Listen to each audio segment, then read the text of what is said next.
मित्रांनो, सायन्सचे काही प्रश्न ऑन दी स्पॉट आपण सोडवू शकतो. मात्र लक्षात घ्या, असाच एक प्रश्न ग्रुप बी 2024 आपल्याला पाहायला मिळतो की ज्यामध्ये आयोगाने विचारलं की पायसेस या वर्गामध्ये मासे मोडतात. आता लक्षात घ्या, जर आपण पायसेस हा क्लास पाहिला तर ऍक्च्युअल मध्ये हे अॅन्युअल क्लासिफिकेशनची कन्सेप्ट आहे की ज्यामध्ये आपले सब क्लास पाहायला मिळतो किंवा क्लास पाहायला मिळतो.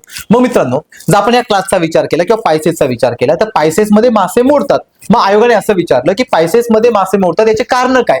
मग आयोगाने 4 विधाने दिले. ते 4 विधानं आपल्याला त्या कारणांशी जोडायची आहेत. मात्र लक्षात घ्या, जर आयोगाने 4ही विधाने दिलेली असतील तर आपल्याला त्यातलं कोणतं विधान त्या स्टेटमेंटला योग्य आहे तेवढंच ओळखायचंय. मग त्यातलं पहिलं विधान आयोगाने असं विचारलं होतं की हे मासे पूर्णपणे जलीय जीवनात रूपांतरित झालेले असतात. जलीय जीवन म्हणजे काय, ॲक्वॅटिक लाईफ. मग आता लक्षात घ्या, प्रश्नामध्ये वरती मासे म्हटलंय.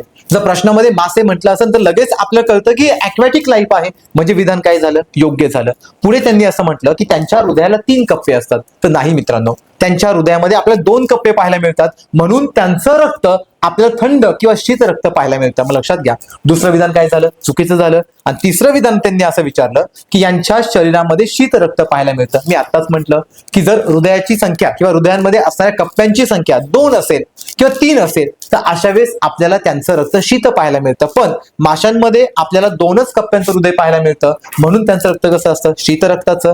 तेच जर आपण आपल्या ह्युमनचा विचार केला तर आपल्याकडे 4 कप्प्यांचं हृदय आहे.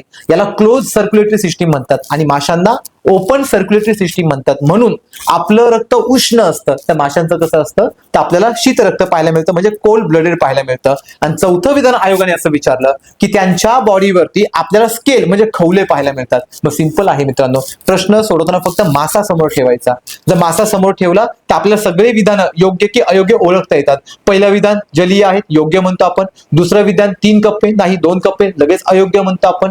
तिसरं विधान आपल्याला त्यांच्या बॉडीमध्ये शीतरक्त पाहायला मिळतं, यस योग्य आहे, कारण 2च कप्पे आहेत म्हणून ते योग्य झालं. आणि शेवटचं त्यांच्या बॉडीवरती खवले पाहायला मिळतात, म्हणजे विधान योग्य झालं. मग लक्षात घ्या, या प्रश्नामध्ये फक्त आपण त्या प्रश्नाचं अनालिसिस केलं आणि उत्तर शोधलं. सो काही वेगळं करायची गरज पडली का, नाही मित्रांनो. मग लक्षात घ्या, अशाच प्रकारे शिकण्यासाठी आपण एक सायन्सची बॅच घेऊन येत आहोत. ही बॅच 19 तारखेपासून चालू होत आहे की जी आपल्याला ऑफलाईन प्लस ऑनलाईन दोनही स्वरूपात मिळेल.